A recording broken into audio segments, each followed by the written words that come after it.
Good evening.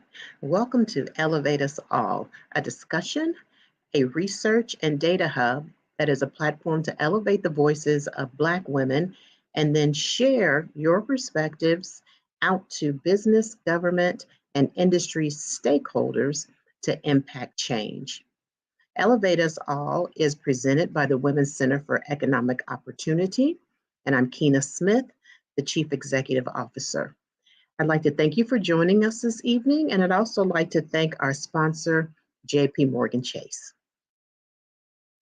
Tonight, our elevated discussion is with Black business women who are rising to new levels of success. And I would like to also add that Elevate Us All is a series of discussions. And so this is our very first discussion. And so we want to welcome you and hope that you will join us for the other two discussions coming up. And we will share those with you as we get it a little bit further into the program. You know, it is National Business Month, Black Business Month. And so that's why we chose to start our conversations by highlighting Black businesswomen, successful Black businesswomen, because there's a lot of data out there about us in business. Some positive. Black women start businesses at higher rates than any other demographic. But then there's some that is some data that's very troubling. And one of the data points that I find most alarming, besides the fact that, of course, we know that we are underfunded, remain underfunded, under supported, under resourced. But one of the most alarming data points that I found is that our average revenues are less than $25,000, while women of other races are earning an average of about $140,000 in their businesses. So how do we begin to achieve that kind of status more often with our businesses? And how do we create growing, sustainable legacy businesses? That's what WCEO is all about, helping Black women create legacy businesses, employer businesses that will cultivate generational wealth. So now it's my pleasure to introduce our facilitator tonight. Kimberly Braswell is CEO of Chemistry LLC. She is a social justice storyteller, writer, and consultant who specializes in crafting solutions through listening and learning. Thank you for being with us, and thank you for facilitating this important conversation, Kimberly.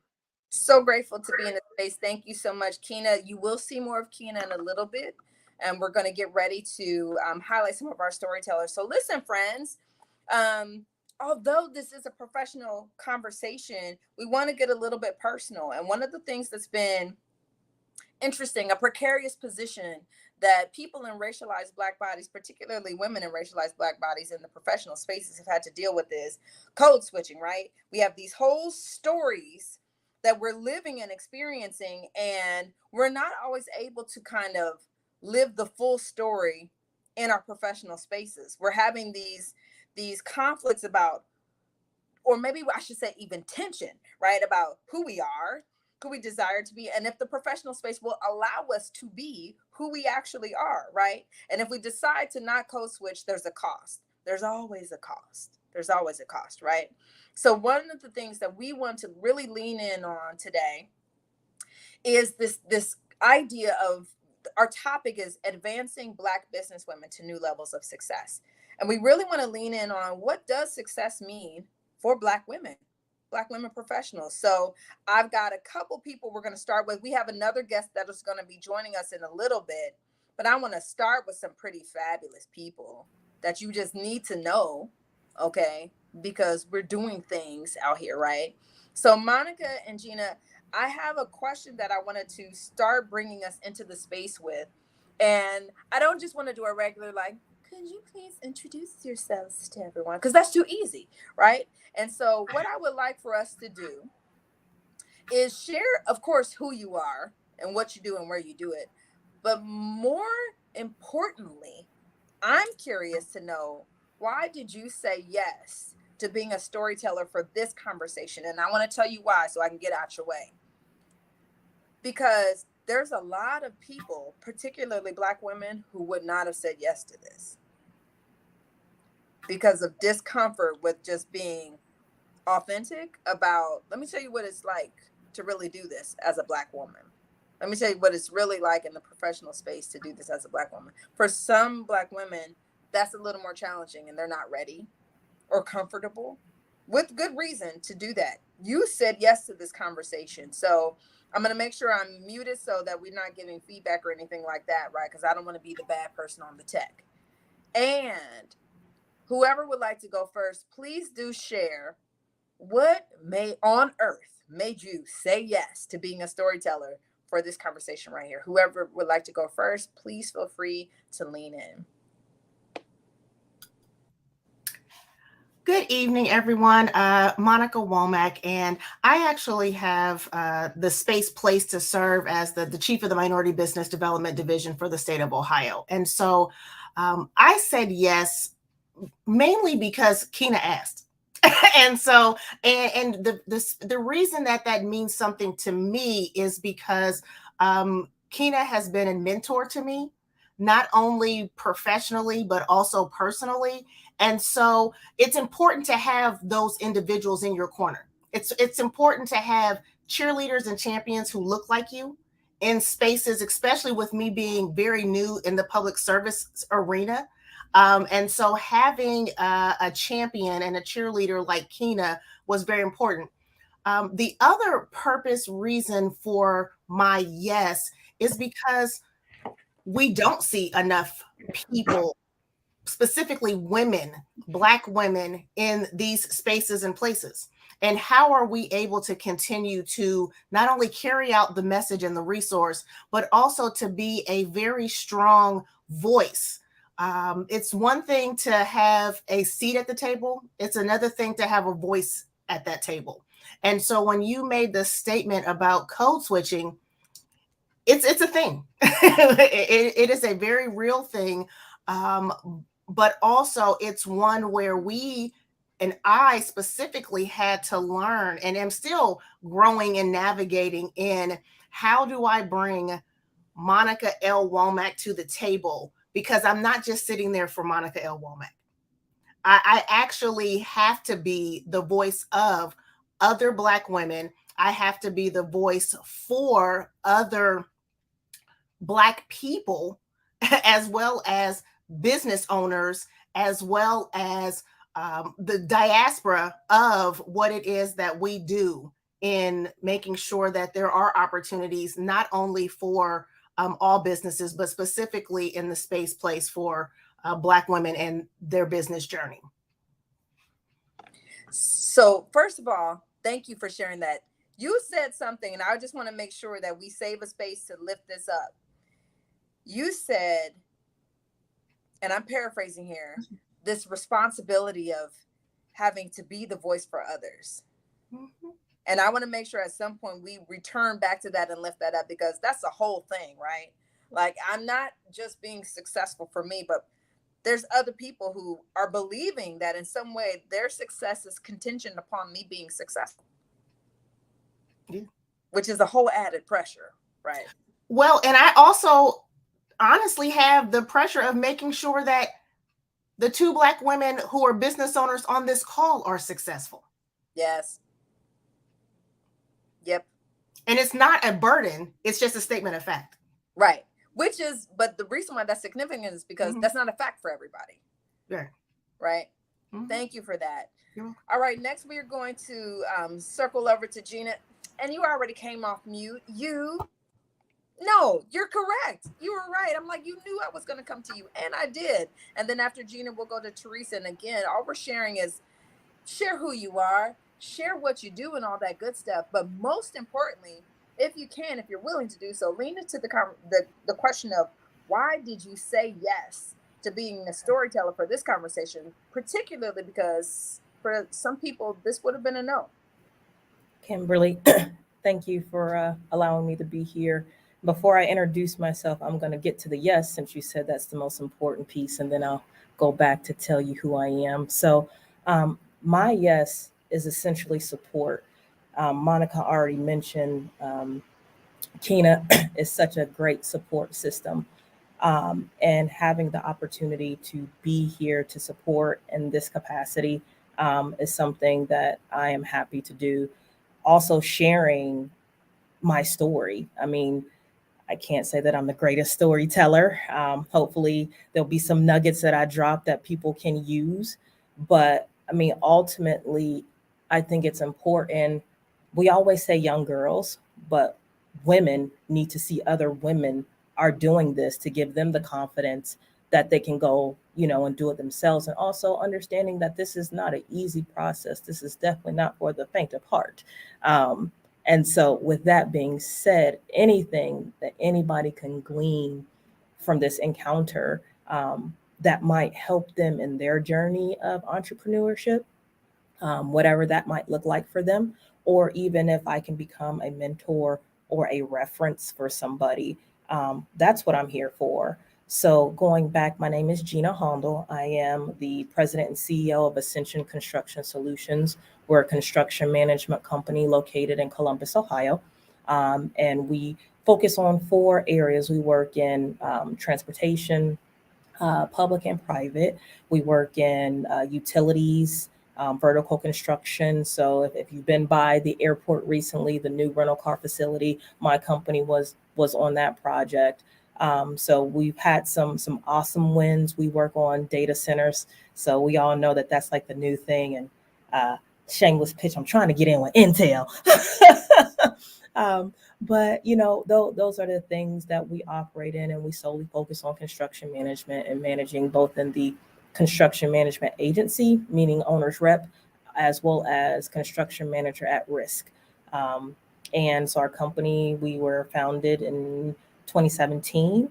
We opened our doors and launched July of 2018. And as of today, we are 19 team members strong.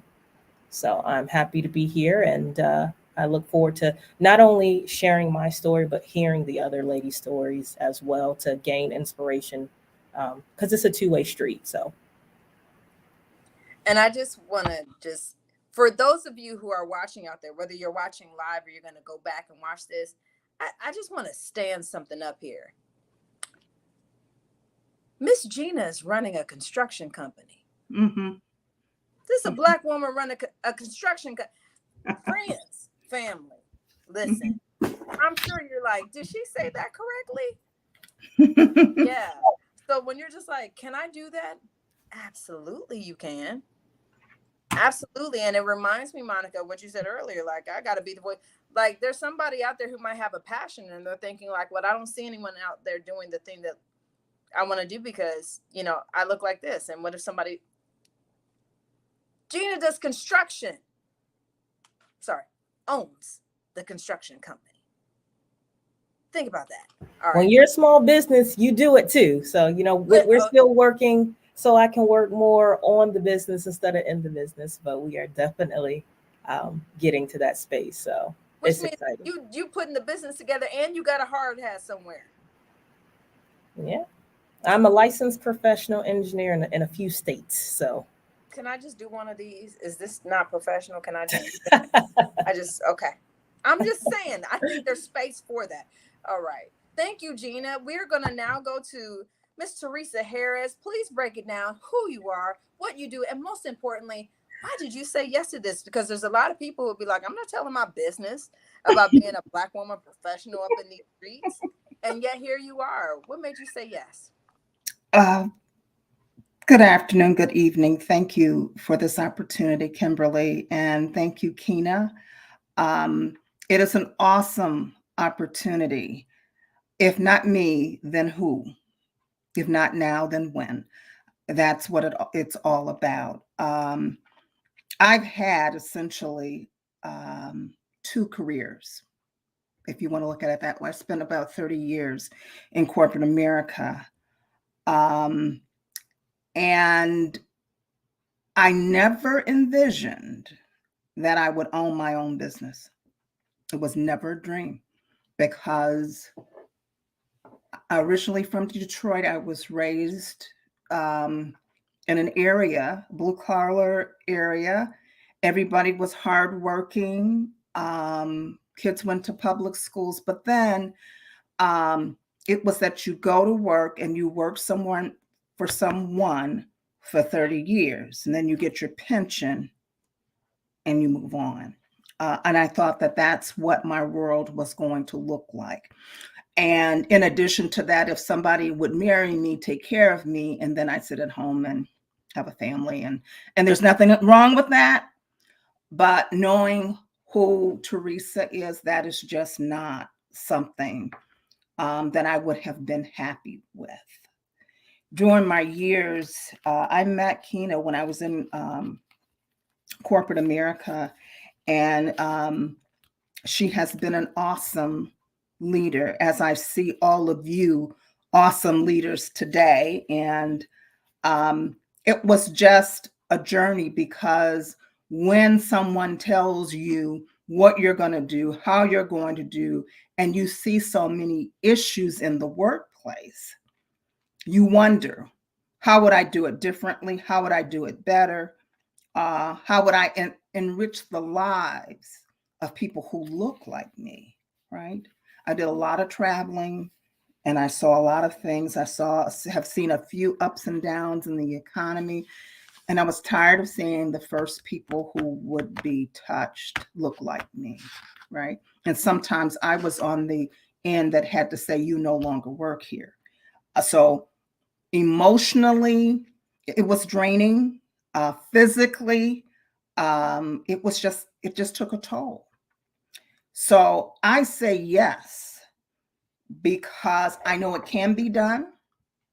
I know a lot of us say, oh no, I'm not going to leave corporate America to go on do my own thing, but it is the best thing.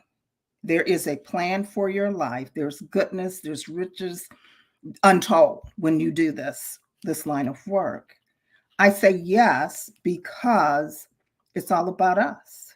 And there's a future and a hope in the things that we do. And we're getting it done every day. Sometimes our voices are not heard, but we're doing a whole lot better than we used to.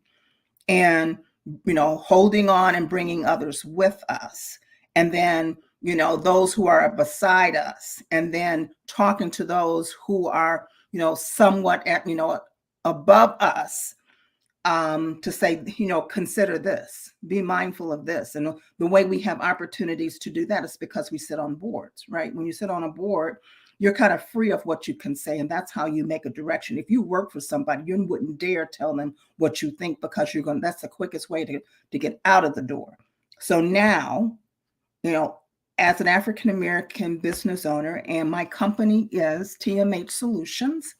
It's an information technology consulting firm. I want to go back and say it's a management information technology consulting firm, because what we did when we start the company, 12 years ago is different what we're doing today. Because right now we're providing leadership for our clients and for the community and for the people that we employ. I have never coded a day in my life, but I also understand what solutions are all about. And that's what we bring to the marketplace. I'm proud to say we hired and have on staff several women of color, men of color. So it's near and dear. It's not by accident. It's because this is what we do. They're highly valued. They do great jobs. They help us increase our revenue. They give us referrals.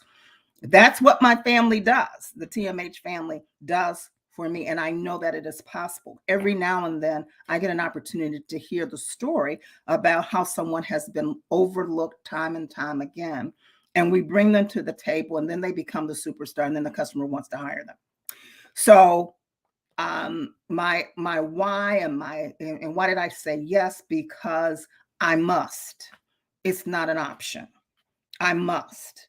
I don't have much more time because I've already had one career. I have another one now, and I love this one. And my issue today is who succeeds me? Where's my succession plan? And how do I prepare someone to take it over so that it's here for multiple generations? So I hope I hit all the points. And again, sorry for my delay, but I am happy to be here. And I'm looking forward to this day. Thank you. Thank you so much. Y'all are so amazing. I just want to, for the people in the back, just so that we caught this before we lean into this conversation. This means we have a Black woman on the call who helps other people with their businesses. I don't think we even imagine that we're doing that, right? Like, oh, you need to figure out how to run a successful business. You need to figure out how to get business resources, right? Not a hustle, friends, right?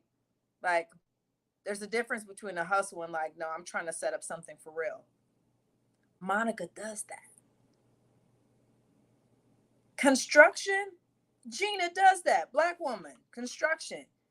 Miss Teresa, management IT, we're not expecting when the president of a management IT company comes down to meet you in the lobby, you're not expecting to see Miss Teresa. And yet we persist, right?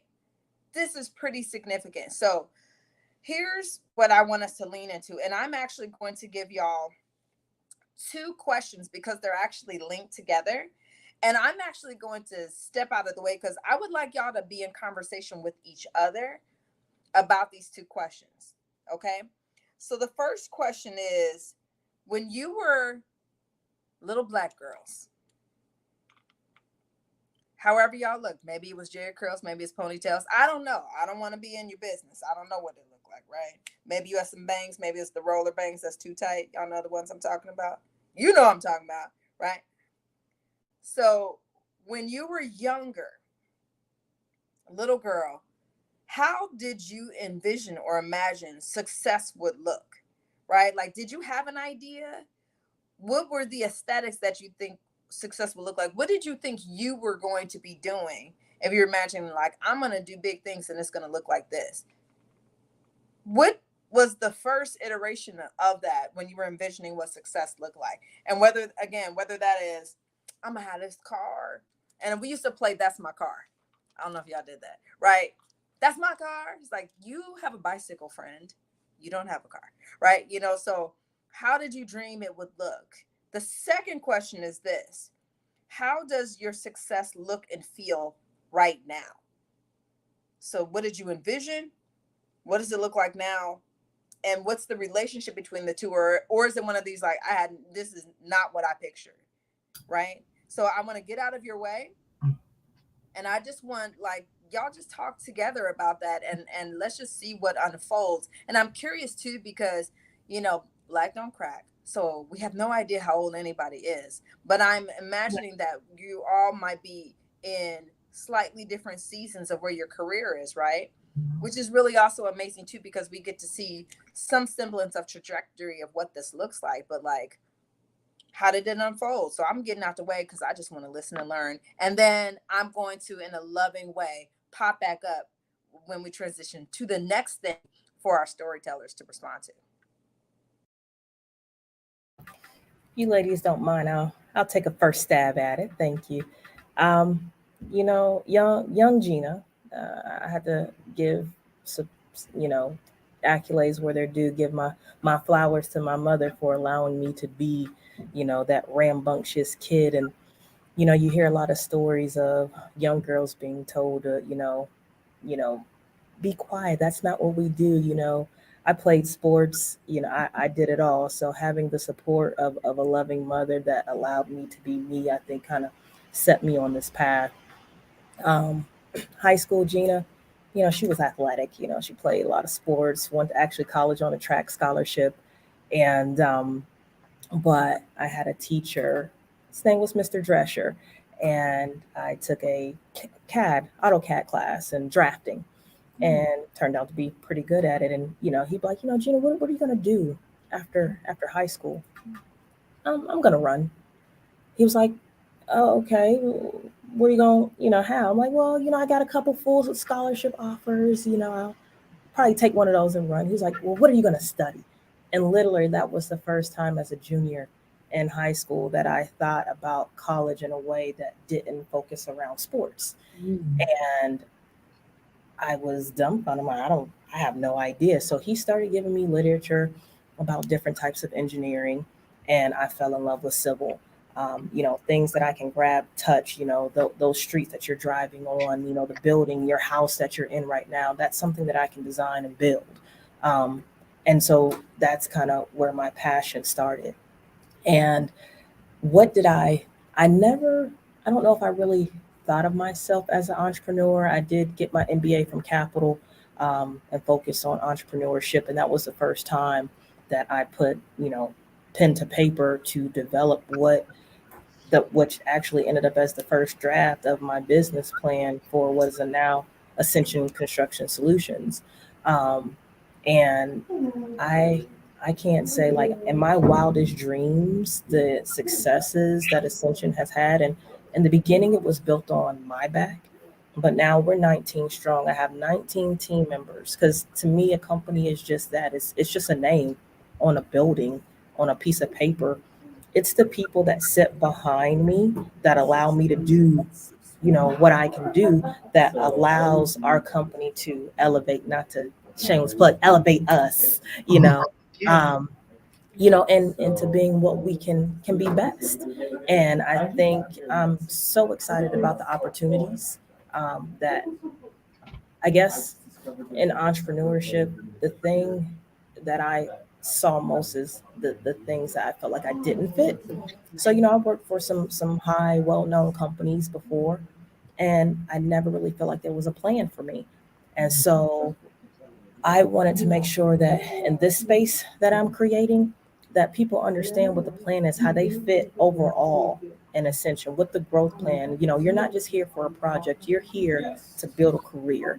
And so all of those things were the foundation of what is now Ascension. And, it's the people behind the name that really make the company what it is. So, thanks. No, thank you for that. And I think it's really interesting. And when I think back on, young Monica, for one, she had a lot more hair. But two, more importantly, it was expected. You graduate high school, you go to college, and you get that good job, whatever that actually means. And so when I think about my career path and my trajectory to where I am today, I know I would not have said, oh, yes, I'm going to, be in economic development and really have this voice, space, place to be able to support. What I can say is that along the way, I have had mentors, some that look like me and others who don't and didn't look like me, that were very encouraging and supportive of what it is that was the way that this mind works and how I'm able to see process, look from a solution focused lens, which isn't something, those are terms that you really think about, like, oh yeah, I'm solution focused. What exactly does that mean? And how are you able to most importantly apply that? And so when I think about, for me, it means that how do I make sure that what I do each and every single day has an impact on someone, period. That's literally what I do each and every single day. And I actually, to say that, oh yes, this is where I would be, I couldn't have said 8 years ago, this is where I would be. I know that someone saw the ability to take process and be able to apply it to entrepreneurship and how that actually makes a difference. It's that convening and that connecting. And so as I'm hearing the fact that there are 2 other women on this call who are in male-dominated professions, and yet they are still looking at it from 2 different ends of the spectrum, with Gina being newer in this space because of her business being founded in 5 years ago, with Miss Teresa being more seasoned in this space with 12 years, to be able to say, okay, there's an opportunity for those 2 to still be able to connect as it relates to what opportunities are available. When I think about that little girl, and I think about how what Gina actually said earlier, it's not just the little girls who look like us that are in this space, it's for other women who look like us in this space. And how do we continue to create the opportunities? How do we continue to create the voice? How do we, most importantly, continue to see the successes? How do we celebrate what those successes are? Again, the theme, how do we continue to elevate us, and not just us, but elevate us all? And how do we continue to move forward? So for me, you know, just being able to, I literally have said, and I said this maybe 6 years ago, I get to come to work every day to be me. And while there are days where I have to code switch because of the conversations and the environment that I'm in, I'm still able to drop me into those conversations. I'm still able to show up as my whole self and not feel that I have left something on the table, that I left anything left that couldn't be used. And I do value that fact. I knew today that I had to be at a speaking engagement in Cleveland. And so I made sure that I was back in Columbus in time to be here because of how important it is for women entrepreneurs, Black women entrepreneurs, specifically with this being Black Business Month, to be able to see and do what we have to do. So thank you for that. And I will turn it over to Miss Teresa. For the mere fact that everyone's calling me Miss Teresa tells you that I am a seasoned professional, and I appreciate that. Love you, Monica. You know that I do, and all the work that you've done to help me along the way. I think that you are doing a fantastic job. I just want to say that. And Gianna, I'm looking forward to having a connection with you because I know that it's not easy in the construction field, and I admire you for taking that on. When I consider when I was a little girl growing up in Detroit, just to tell you how long ago that was, we watched the Jetsons, Dick Tracy, the Flintstones, and we didn't have a lot of cartoons. We had Bugs Bunny and the Roadrunner, but we didn't really have anyone who associated positively with us. But instead, we could still dream and dream about what we wanted our lives to be. My friends and I walked to school every day. We went to school every day. We walked. We didn't get on a bus. We walked every day. So it was a safe community. My friends back then are my friends today. I have friends today. Back then, we saw the riots of the 60s, which definitely had an impact on us and how others viewed us. We saw the infancy of the sports figures. And at that time, little girls, or girls in general, high school girls, did not have the opportunities that our brothers did, because that's when you start seeing the scholarships. Because I remember when I was in college going to the University of Detroit Mercy, and we had a really good basketball team, and we played Michigan State. And at the time, that's where Magic Johnson was going to school before he left and went to the pros. But when I think about the scholarships that were available to women of color, was not necessarily as plentiful as they are today. So I encourage all to get your education, make sure that you're in line for opportunities that's going to excel and propel your life. I'm still very close to my university because of what it brought to me, that we had a whole social consciousness, and that's kind of popular today, but it was popular back then at that university in the middle of the city of Detroit. It was only then, once you left the neighborhood, that you were able to understand what was really going on, because many of us were sheltered, even though we're sitting in the heart of Detroit. A lot, our parents didn't necessarily say, "Oh, it's a terrible big bad world out there." It's like it's something for you to pursue and something to perceive, whether you had a college degree or not. Because believe it or not, again, I'm telling on myself, we learned shorthand. Shorthand was something that secretaries used, and we learned how to type. And the goal for us was to leave our high school and go to work for GM, Ford, or Chrysler, because they were the major employers in the city of Detroit. But I'm very thankful that we had women around us, our mothers, our aunts, our neighbors, who encouraged us to go to school, to get an education, to learn how to pay your bills, learn how to have home ownership, to be able to have your own car, because cars were a big thing in Detroit. We wanted a Camaro, we wanted a Charger, and there wasn't a whole lot of foreign cars. And we understood that if we were going to have something, it was because we supported our families. If your family worked for GM, Ford, or Chrysler, that's the type of car that you would ride in, because you were supporting. But that was way back then.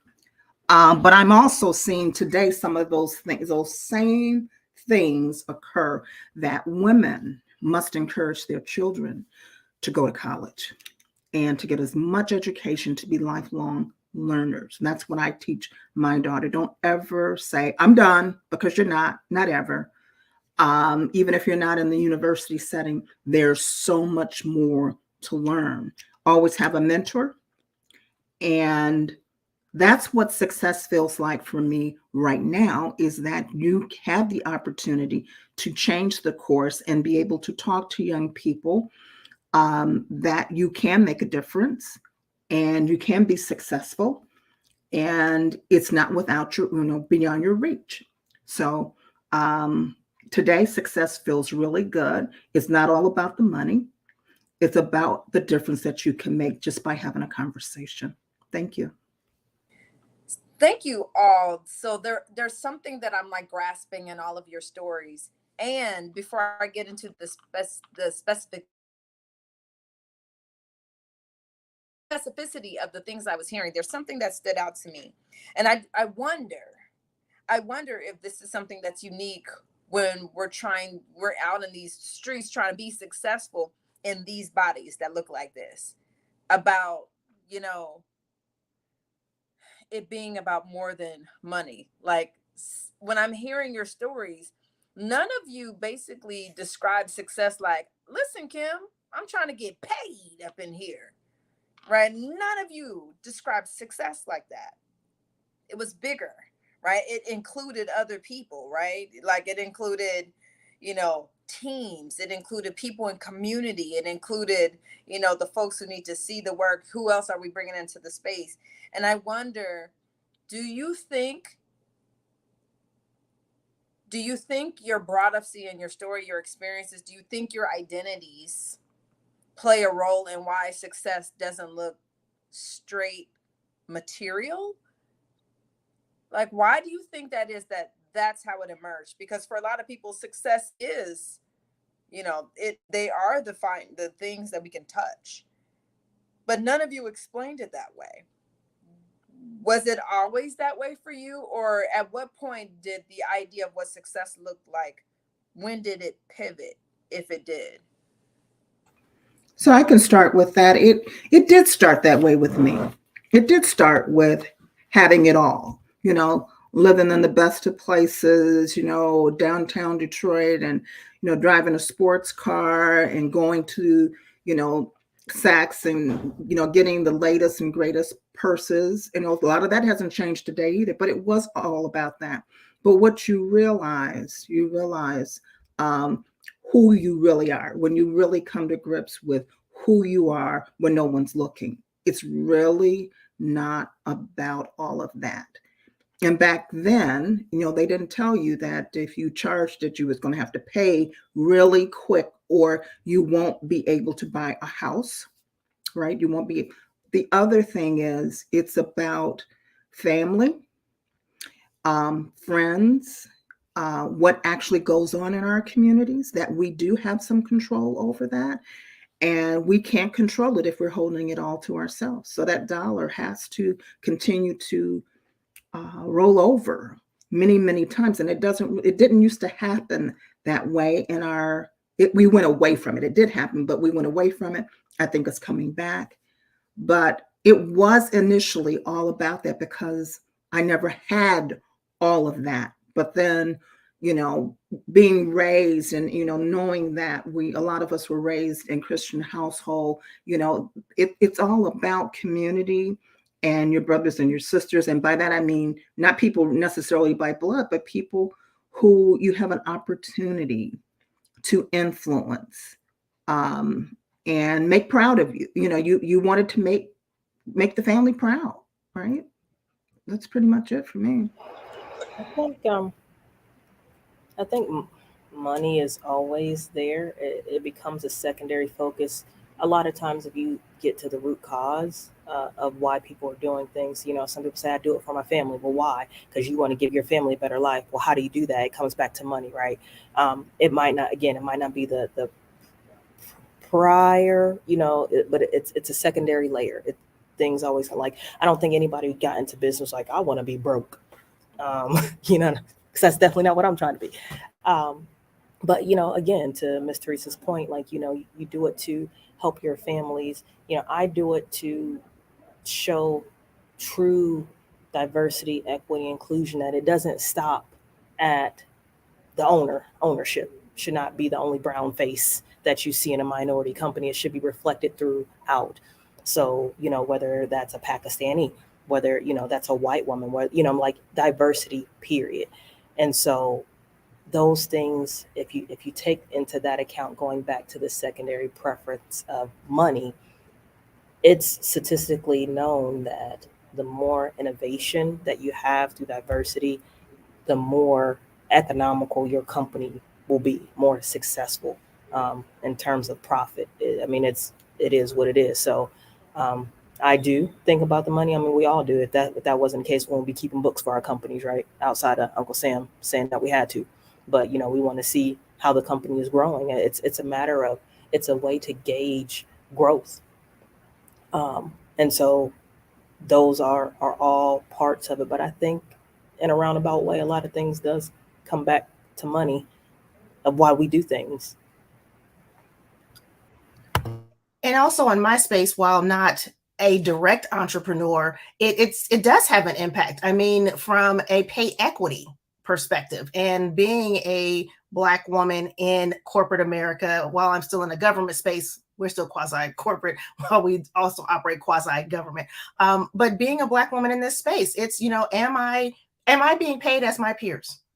Am I actually being, and while I don't base my value as a person on that, I do understand that it is important that I am paid equal to or more than my counterparts because of the work that I'm putting in each and every single day. And so how are we able to ensure that the work that we do is reflected in how we receive the payment? Because what Gina said, she doesn't work just to be broke. She didn't decide to leave those other companies, not because she had creative differences, but she also felt that there were ways that she could do what needs to be done better. And she wanted to control, where she can and could control, the importance of what comes into her pocket. Because that's the other main piece when you think about entrepreneurship. You actually now control and dictate how you actually are receiving and the understanding of what those importance of those dollars coming in.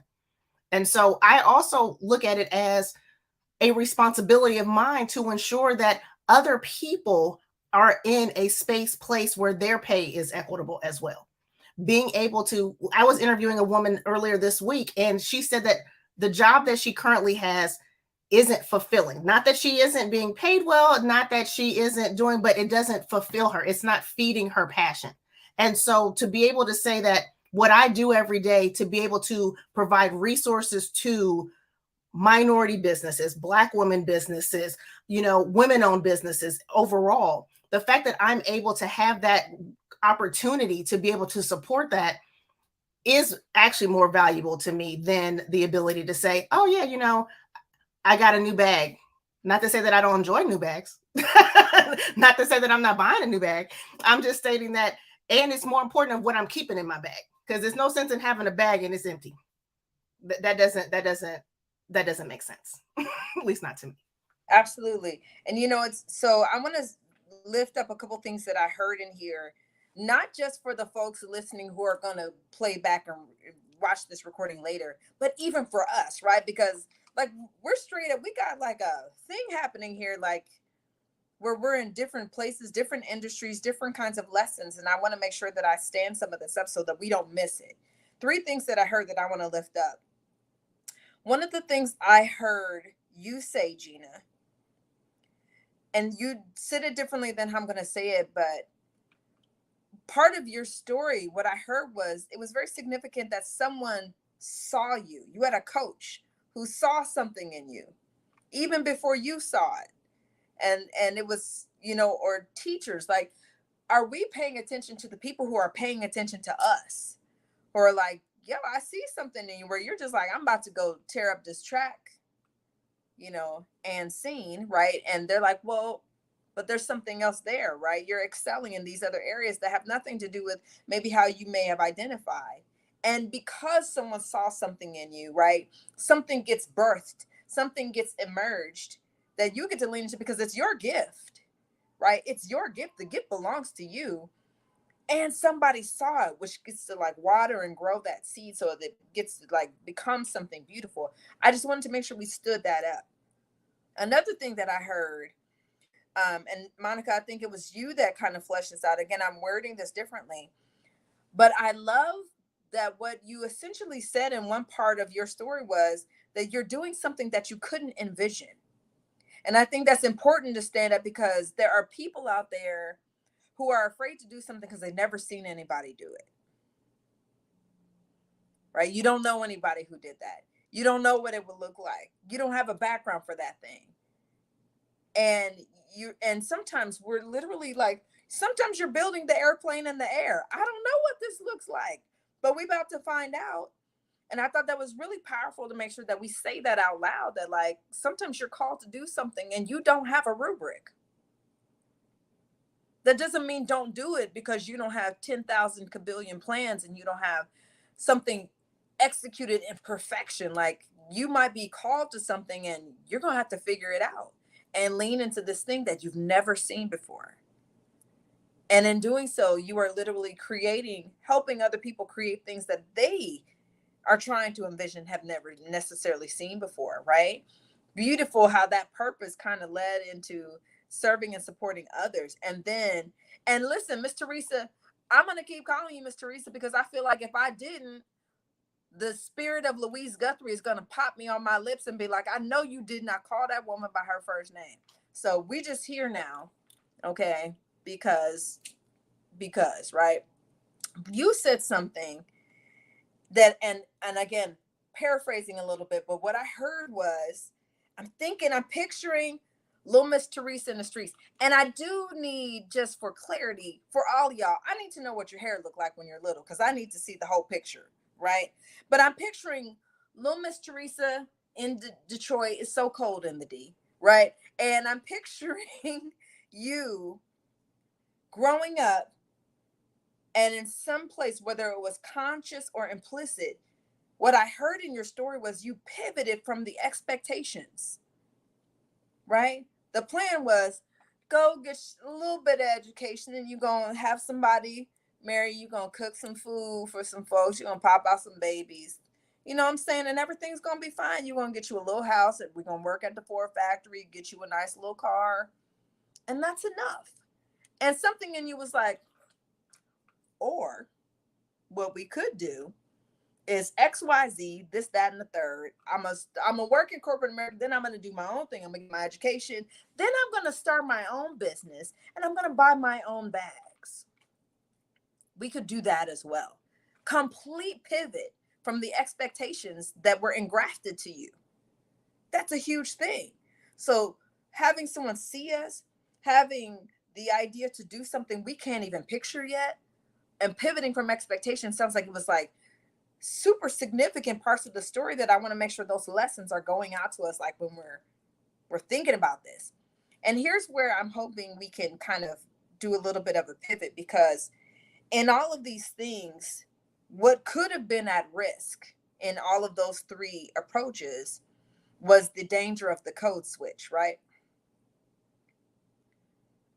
And I wonder, for all of you with different limps in your career, different industries,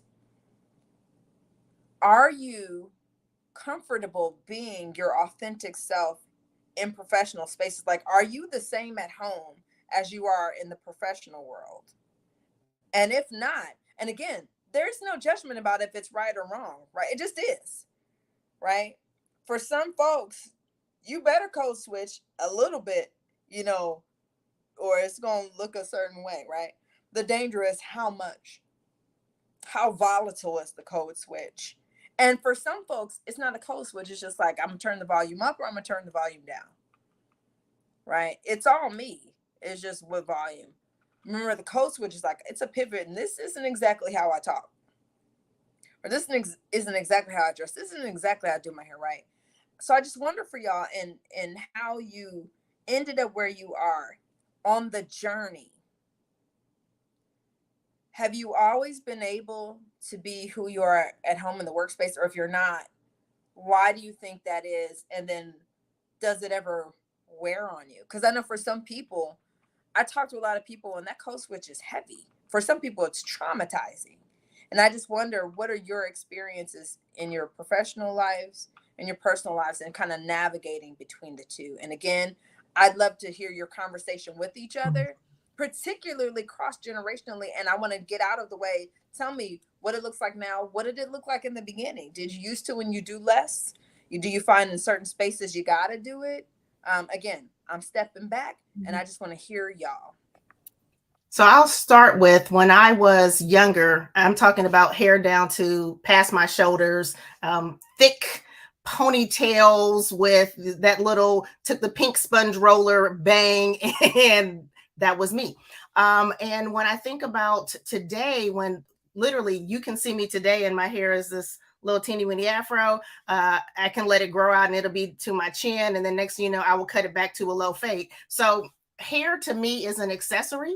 And so when I look at who I am, I'm not, as I think it was India, I'm not defined by my hair. And with that being stated, I also believe that because my hair is not who I bring to the table. So when I come to the table, that is something I had to learn, to not have to code switch. Because when I used to code switch, there's things that were being missed. There were opportunities of me not bringing my whole self to the conversation, that when I would leave that space, like, I should have said, I could have done, this would have made so much more sense had we just done these things. Because I'm at the table, but I'm silent. And so what I had to come to the understanding is I'm at this table for a reason. They want to hear what I have to say. And very similarly to Gina, someone saw, I had a mentor who didn't look like me, a white man from Newark, Ohio, who said, you are doing more than you actually give yourself credit for. And when I accepted the position to come to the state those years ago, I almost didn't, because I wasn't confident in what it was that I actually brought to the table. And he told me, you're ready. And because I listened and I actually said yes to that, is leading me to have the opportunity to say yes today, and being able to be in conversations where, in conversing with senators, yes, there's a difference in how my countenance is in those conversations. Not that I'm leaving who I am from that conversation, but I also have to understand where I am. And it's not even different from the race or gender of the senator that I'm having a conversation with.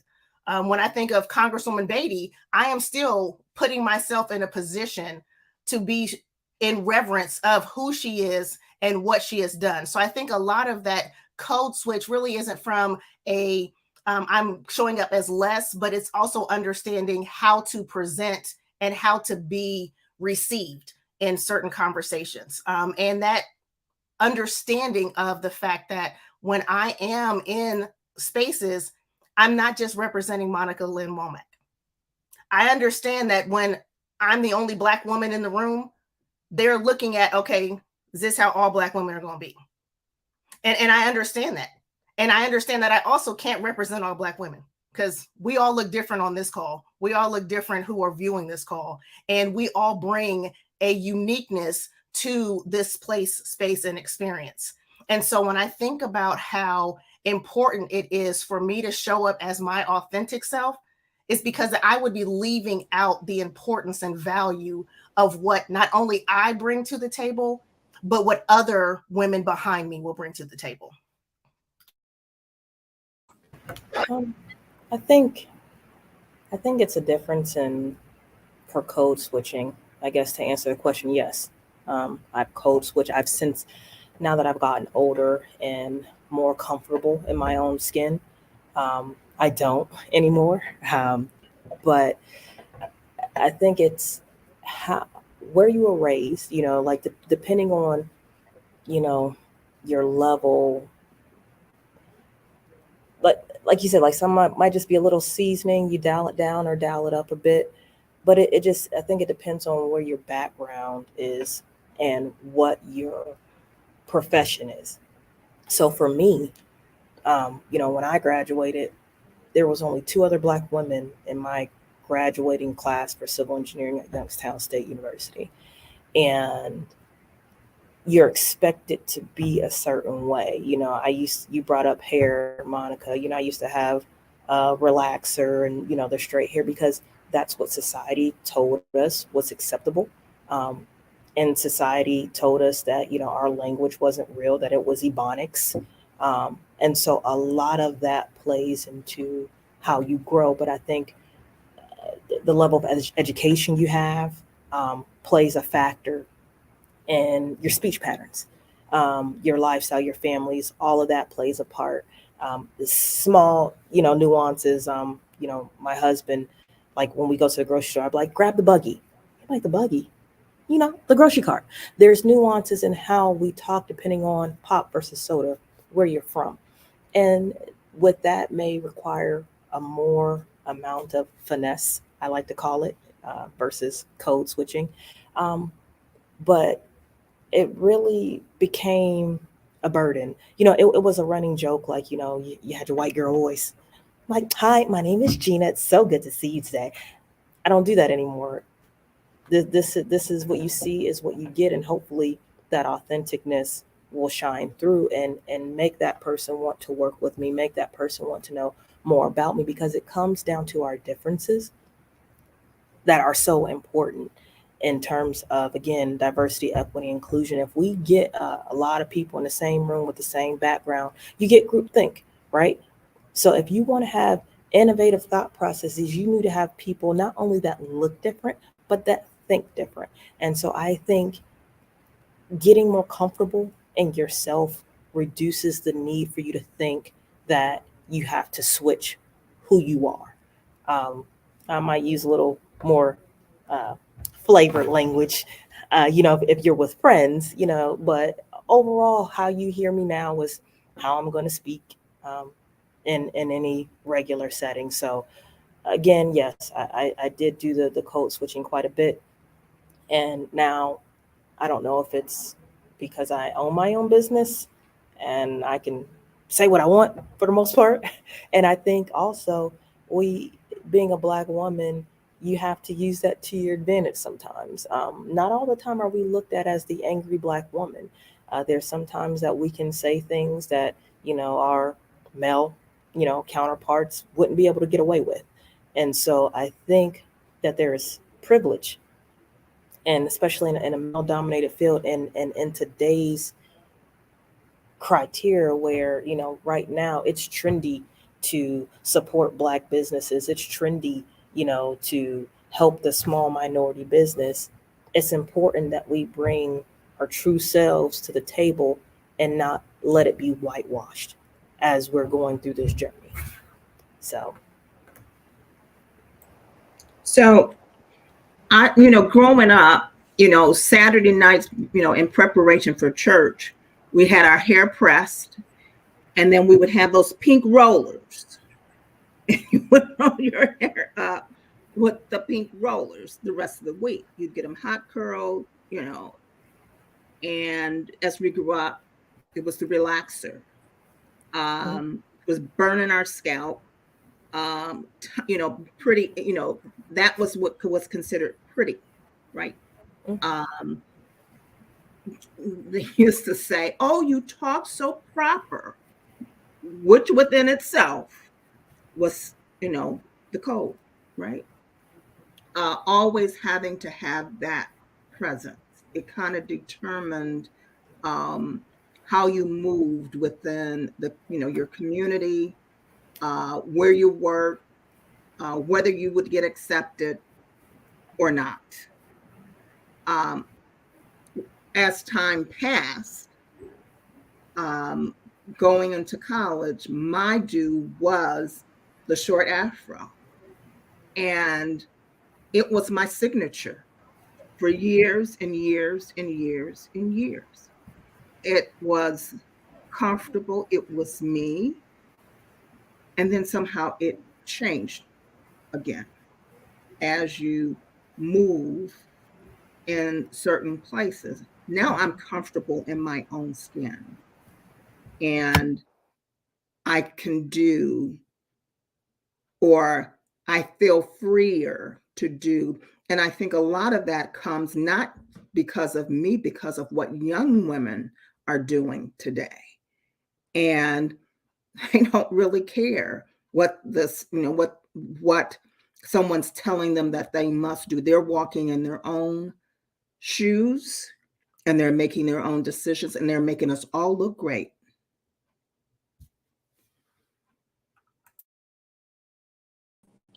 So I am loving how this is unfolding. I would love to say that I masterminded everyone's responses, but that would just not be true. We just have really amazing human beings on this call, right? One of the things that is just coming up regarding this conversation about code switching is change. Like how there's, how we can give ourselves permission to change, evolve, make a different decision. I can change my mind if I want to, but that my story, even in how it's expressed in my appearance, I still own. And I love hearing that in your stories, because there are some people who feel stuck and they don't feel like, what if I want to change my mind about something? What if I want to? I've known folks who were showing up to work and they were afraid to change their hair. Right? Literally, like, I don't know if anyone's going to consider me being professional if I change my hair. So that we can change our minds is a huge, huge thing. I just want to lift that up and honor that. I want to give us a highlight section really quickly. So I'm actually going to highlight you each for this one, because I really want us to center on your story. If you could each take a couple minutes, just a couple minutes. And what I would love for you to share is, in reflecting on your career's success at this point and thinking about all you've gone through, all you've sacrificed to get to where you are. And we all have sacrifices, you especially, right? What do you believe is the risk of how you've done your career path, and what is the reward for how you've done your career path? What is the risk and what is the reward? Whoever would like to go first, just let me know, and I want to highlight and center you. I'd like to go first. Awesome. All right. Let me make sure we get you starred here. Okay. The only thing I'm stuck on is it looks like I'm frozen there on the screen, but that's okay. You can still see the picture. So I had to sacrifice because, you can always get more money. You can't always you can't get any more time. You know, time is just passing. And if you don't do anything with it, then you lose. You get more money, just make more money. I think my sacrifice was the things that I didn't do, and that's smell the roses. It is hard for me to stop, you know, the 12-hour days. There's no reason for me to do that at a point, but that is who I am. So it's the sacrifice of not enjoying my best self. You know, I'm doing my best work right now.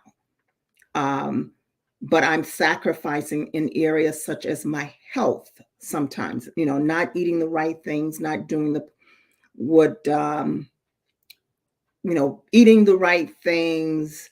So I'm kind of I'm sacrificed. That is the sacrifice you make to be successful, because a lot of times your time belongs to your company, to your employees, to a lot of other things, and you become the last in line.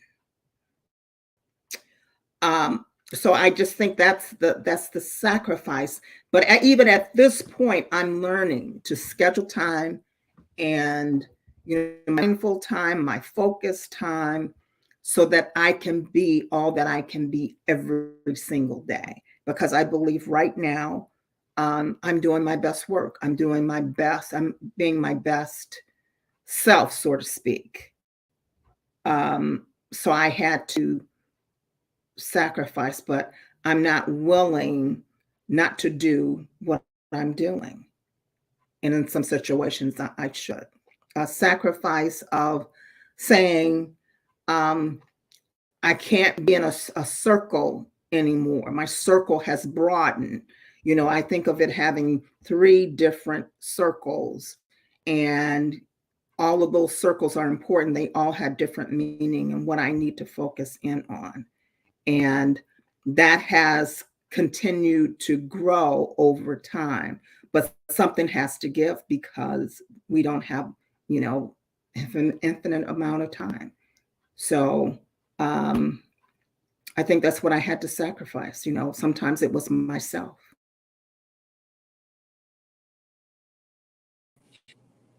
So super powerful of a lesson right there, I think, in thinking about how much we work, how hard we labor, and how sometimes we are sacrificing our own health. And y'all, listen, we get one body. We get one body. And we are working so hard. One of the things that I'm hoping that we get to disrupt and interrupt is that I'm seeing a lot of people, particularly BIPOC people, and particularly women who are BIPOC, who, whether it is implicit or explicit, we are believing that our productivity is equal to our value. Like, if I work harder, then I'm valuable. And we get sick. This is how we get sick, and this is how we die. It's like balance, balance, balance. Thank you, Ms. Teresa, for lifting that up. That, you know, there's beautiful things that have happened in the career, and to make sure that when we're balancing that risk versus reward, that we're taking really good care of ourselves. Next up, to share a little bit about the risk versus the reward, Miss Monica, let me get out your way. Again, I think that we are remiss if we don't really acknowledge the importance and value of this conversation as a whole. Because specifically for Black women, we will always sacrifice ourselves for a myriad of things: our job, our family, our lifestyles, all of those things. And I think that it's important for me, from a risk perspective, is my inability to take risk early on. I think that it kind of hindered. I don't want to say it's jokingly, but I do say it very realistically, that when my son went to college in 2016, that was when I started to actually evolve into the Monica that you are seeing today, that is continuing to evolve into how God sees me to be. When I think about that risk in not taking a risk, was very important for me to get to that understanding of I'm leaving things on the table because I'm not taking that risk. I'm not showing up as my full self. And so the sacrifice that I've made in my life now is some people jokingly say, Monica, you have these Post-its and you use things in color codes. And they're like, how many more markers are you going to have? How many other colors are you going to pick? Because I am in so many spaces and places, but it's important to me to be in those spaces and places. It means something, not just to me, but for the people who I'm able to support, the people who are able to be impacted by what it is. So when someone looks at time, again, I was up early this morning to drive to Cleveland to speak on a panel. I made sure that I got home in time to be able to be here this evening because this conversation is important. It means something to me to be in this space and in this place. And so the organizations that I serve in the community, what I do from a work perspective is in my heart how I'm also serving the community. And so when I show up in all of those places and spaces, I have to make sure that I am who I am. And sometimes, which many people do not believe, that I'm an introvert and I am very shy. No one buys it, which is fine. That means that when I'm done, then I'm done. I need to take time to decompress in a way that allows me to get right back up that next moment to continue to be in, like when she said in scene, I now need to come back off and I now need to be ready to be able to do that. And so to me, the risk that I had was really not taking it in the beginning and not realizing the importance of what I can do and more importantly, what I need to do. And the sacrifice is not only do we only have one body, we only have one life. So while, we die once, but we live every day. And I need to make sure that each and every single day that what I do is going to make a difference, not just for myself, not just for my family, but also for the people who look like me and those who are coming behind. Thank you. So here's what I love about this. It reminds me of this amazing quote that I heard several years ago. And the quote says, the most important thing is remembering the most important thing. And I hear that in what you just said, Monica, right? Like, first, I'm not taking risks. So then I lose the opportunities, right? Which may have been really important. And then later on, I want to make sure that I'm not taking risks such that it sacrifices my ability to be healthy, healed, and whole. Right? How do I balance all of this? And in doing so, like making every moment count in what I'm doing, making sure I'm remembering the most important thing. Thank you so much. Thank you so much. And then, last but certainly not least, school us, Miss Gina. What was the risk and the reward based on how you have walked into and walked through up to this point your journey? Let me get the risk and starting out, I left a 6-figure, career to start my own business, and that's a risk. Luckily I had a safety net and my husband that I didn't have to make this a side hustle. It was like, okay, I'm ready to jump, and had family's full support and backing and moving that forward. But that was a risk. I think another risk for me, and one reason that as I go so hard, is that the risk and fear of failure. That's a big thing, especially in a company. Granted, yeah, we were still small, like I said, 19 people, but that's 19 people that put their careers in my hands and expect me. Always say, like, once you join Ascension, not like culty or anything, but like once you join Ascension, you're part of my family now. And so it's important that I make sure that I'm able to provide for you in terms of a career so that you can provide for your families. And The risk with that, again, goes back to the risk of failure. If I don't bring in the work, if I don't do the business development, if we don't perform, if one thing goes wrong, that could mean that I am having to lay someone off. Thank God, we haven't had to do that. Had to fire a couple people, but haven't had to lay anybody off, and I think that's a great feat. So I think those are the major risks. I think the rewards are not letting fear dictate what I do. Um, Honestly, like, imposter syndrome for me is real. I remember the first project my company won as a prime consultant was with the City of Columbus Department of Recs and Parks, Department of Recs and Parks. And, they send the letter and I'm like, yes, I'm so excited. And then I'm like, okay, did they just get this to me because, they want to help the little brown company or little brown girl, or did we really deserve it? And one thing that my husband said, he was like, it doesn't matter at the end of the day how you got it, you still have to perform.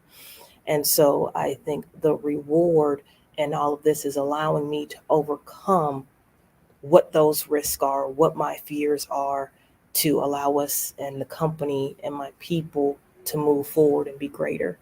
Um, Sacrifices. I think I sacrificed a lot because, again, it goes back to wanting to be able to provide for my now enlarged family. Um, and it's, I guess the sacrifice, much like Miss Teresa and Monica said, is the sacrifice is in myself. Like, looking at me right now, you don't know. Just last week, I was positive with COVID and was struggling, like, for real. The struggle. Some people it hits a little different, but the headaches. But it was hard to diagnose because, for me, you know, the week and a half before that, I was up at 3 o'clock in the morning and, trying to get proposals done. And, still, you don't, you're overwhelmed, but you don't want to look overwhelmed to the outside world. And so, it's always a matter of, like, I guess, the sacrifice, like, understanding that things won't stop if I can't operate at 150%. And honestly, that was a lesson that I learned in COVID, that, I was unable to work. I think that was God's way of showing me that, like, hey, you can sit down. Your company is going to be fine if you can't operate at maximum capacity for a week or two. And it allowed me to be able to kind of take a step back. And so I think the the sacrifice was myself, but also the good thing about it is that I'm learning that I can't be the bottleneck if I want personal growth, if I want company growth. And I think those, answering those three questions of risk, reward, and sacrifice, at the end of the day, I don't think I would do anything different. I might try to go harder. And luckily, again, supportive of my husband, I almost sacrificed starting a family because I'm like, the company is my baby. I can't be a mom and be this. And honestly, a lot of times you can't be everything to everybody. And sometimes, again, with the imposter syndrome, you don't feel like you're enough. Um, and so that's been the biggest part, that sometimes, excuse my language, sometimes you feel like you're being a shitty mom, sometimes I feel like I'm a shitty business. It's hard to be 100% um, on all cylinders all the time. And so I think the biggest takeaway that I want to share with anybody watching this is that make sure you give yourself grace during this process. Starting a family, I have an 18-month-old son at home right now. You know what I'm saying? Like, it can be hard. And so, like, just give yourself grace and mercy, and remember that you're only human, and make sure that you rely on the support system around you, the Kinas of the world, the Miss Teresas, Monica's, make sure that you are using those people, even if it's just to vent. I think would be my biggest share with you all. I mean, it's not rocket science, but it took an epiphany for me to be able to recognize and see that. Thank you so much for that. I'm actually bringing our three phenomenal storytellers, and I have so much gratitude for the three of you. This is my last question for you, and kind of just reflecting as we get ready to segue out, and then we're going to bring Kina in to wrap us up. The last question is this. Remember, our topic for tonight was advancing Black businesswomen to new levels of success. Mhm. New levels, meaning like wherever you are is the next iteration of us, right? We talked about evolution. Like, what's the next iteration? So here's my last question for all of you, and then we're gonna bring the mastermind of Elevate Us All back into the fold. The last question is this. I believe in manifesting, right? I believe in speaking things into existence. I believe that if I put that thing out into the universe enough in my manifestations and in my prayers, I can make something happen, especially with divine protection. I believe that we can do that. If I were to ask you if you could manifest your next level, your new level of success, how would you like it to look?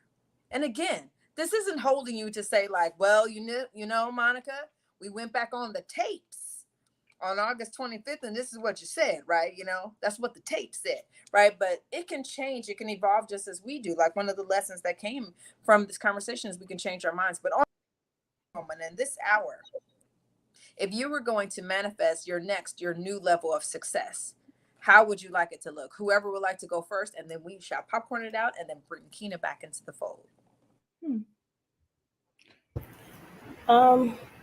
I think I don't know is a perfectly acceptable answer. Um, I, I guess I've had, for us, our company be, 4.5 years old, we've had some great successes, and it's hard to envision, that next level of what is to be. So I think I don't know.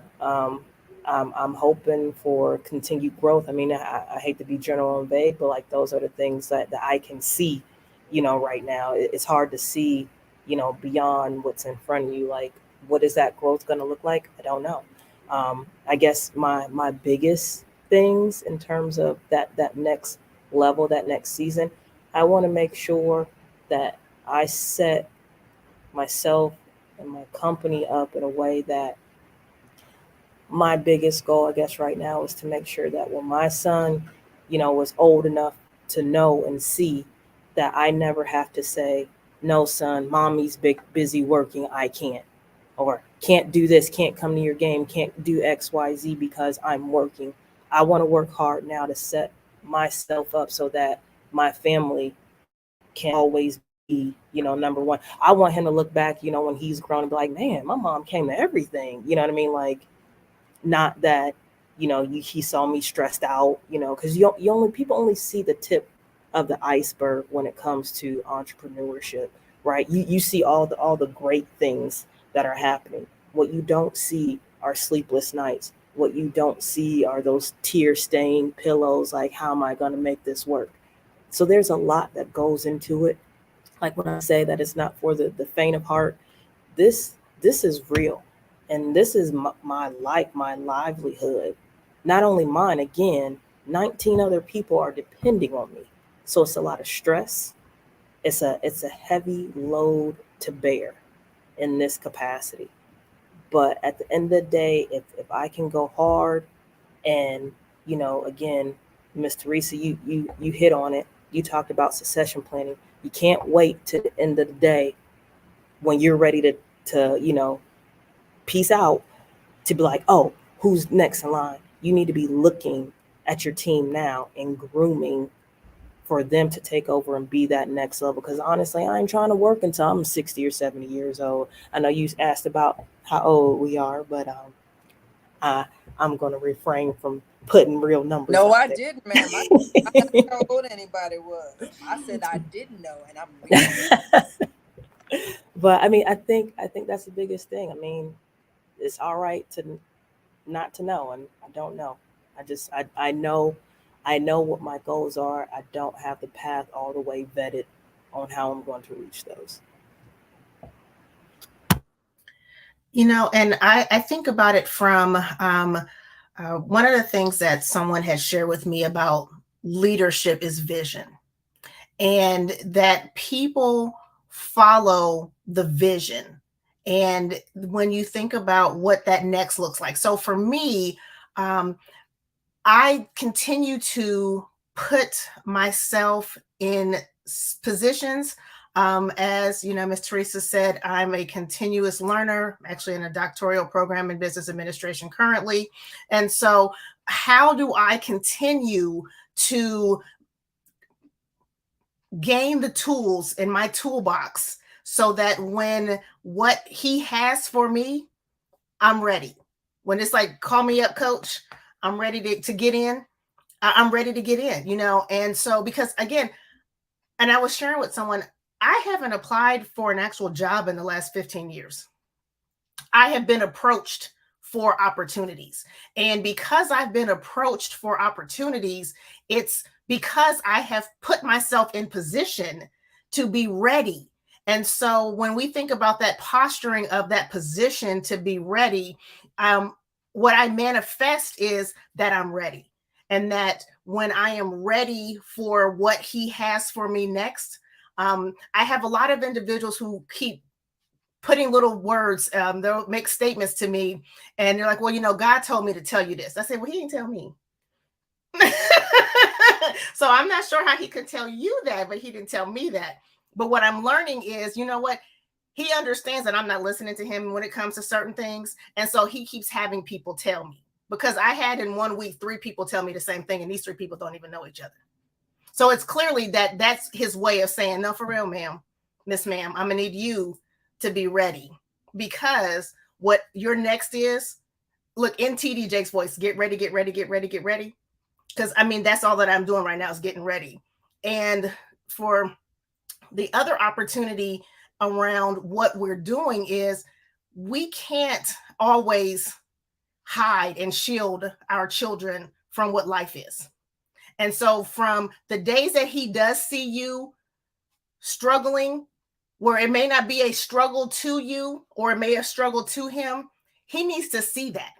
He needs to understand what that ugly is in entrepreneurship, so that when it's time for him to run, when he's able to ascension, he's able to take it to that next level, because he knows what it takes to get from where you were to where you are to where he has you to be. And so Shonda Rhimes made a statement at a graduation ceremony where she said, wherever she is excelling in one area, she is ultimately failing in another. So whenever she's at a child's game, there is an opportunity to now see that her script has to be rewritten, or there's something that she needed to do. And so we have to understand that there is that sacrifice, not that it's desired. And the blessing of it is, if you are able to say, I am at every single game, because that's what I did. I didn't miss any games. My son was in travel baseball, travel basketball. I was there. But what I sacrificed at that time was what my next was going to look like, because I didn't accept opportunities and roles that were going to keep me from being at those games. And so I feel that for me, it was in my mid 40s before I got to the point where it's like, oh, here's Monica. Like, hi, nice to meet you. Look at you out here doing all these things. But I think I also needed to take that time. I needed to be able to cultivate, to grow, to get to the point of being able to appreciate who this woman is that everyone is seeing today.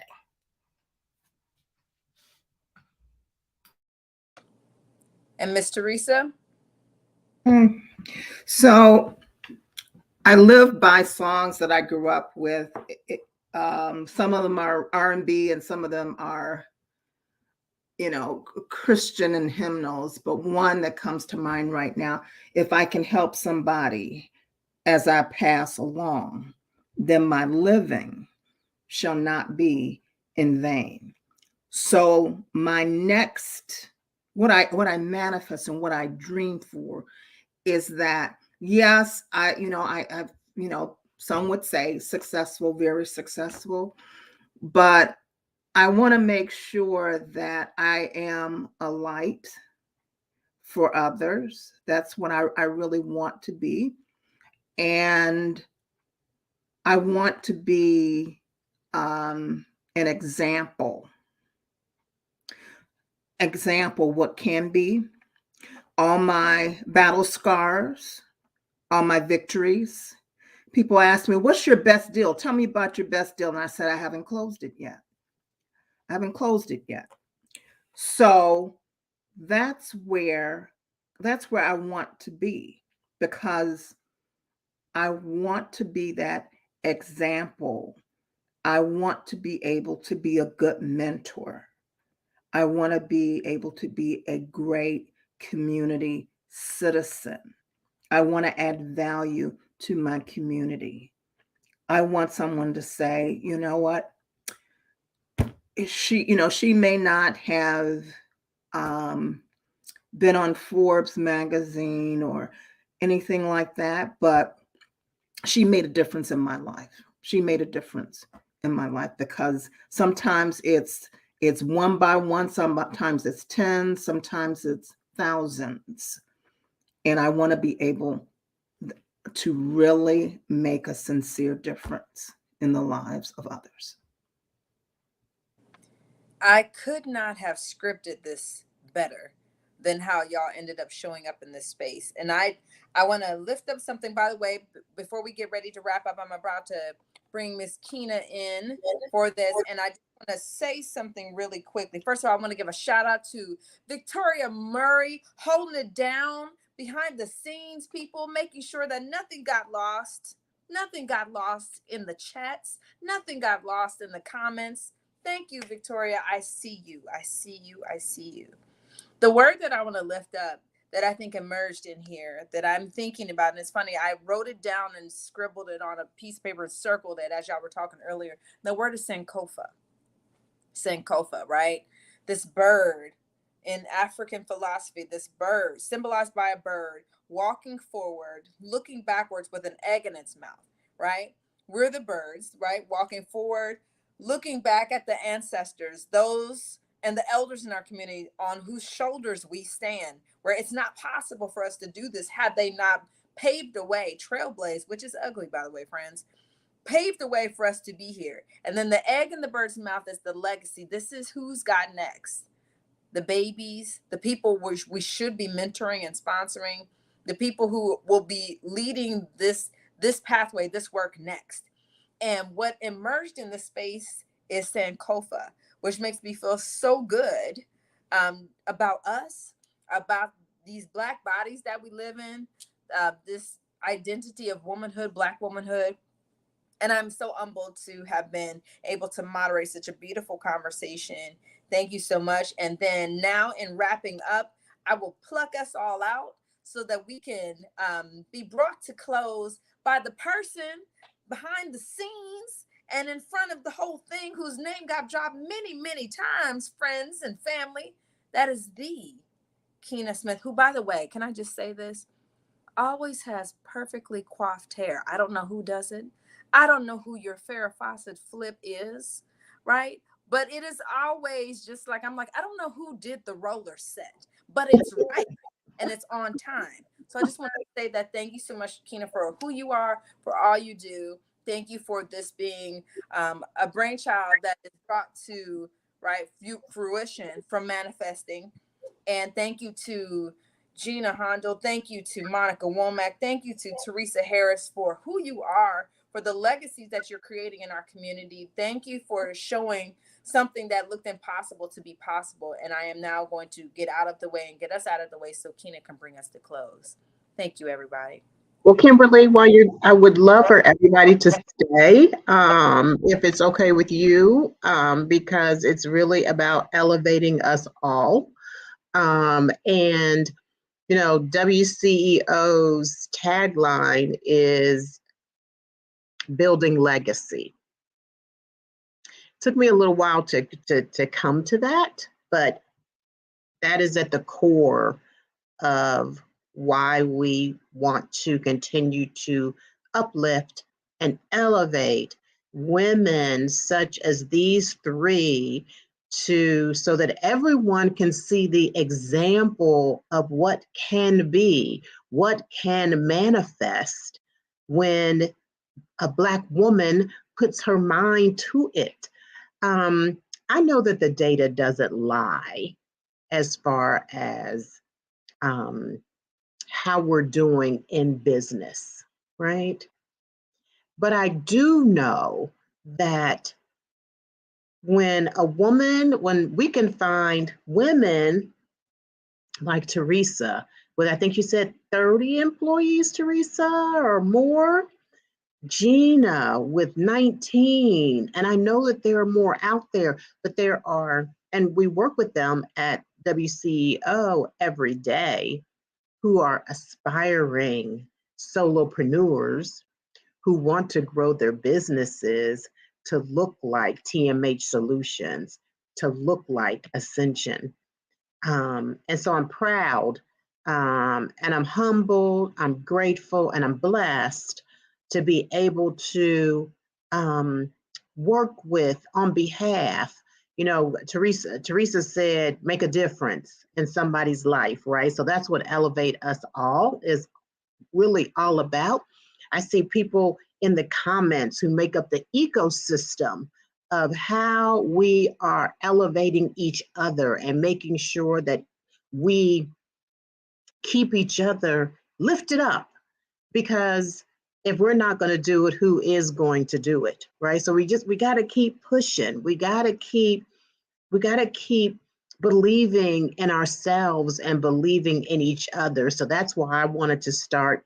I wanted to celebrate National Black Business Month by talking with these two amazing business women and the chief of minority business development at the state, who is at the tip of the sword advocating for us each and every day to make sure that we have more access to capital, more access to contracts, more access to the connections that Black business women need, so that more Black business women can have 19 employees, more Black businesses can have 30 employees.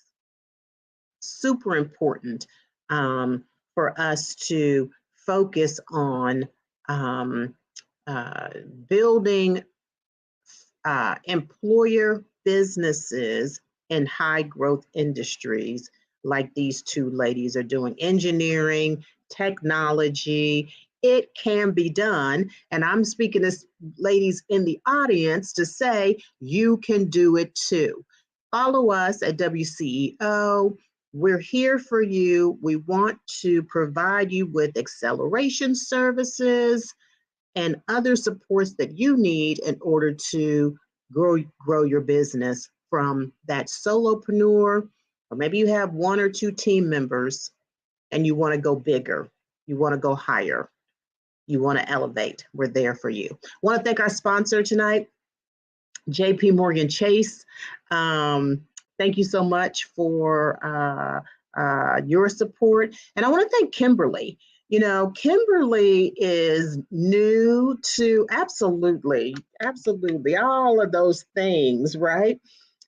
Kimberly's spirit is just so open and so beautiful as far as the way that she, what she brings to a conversation of especially Black women who she knows, what we've been through, what we go through, what we're gonna go through, what we're going through, right? And she just takes care of us.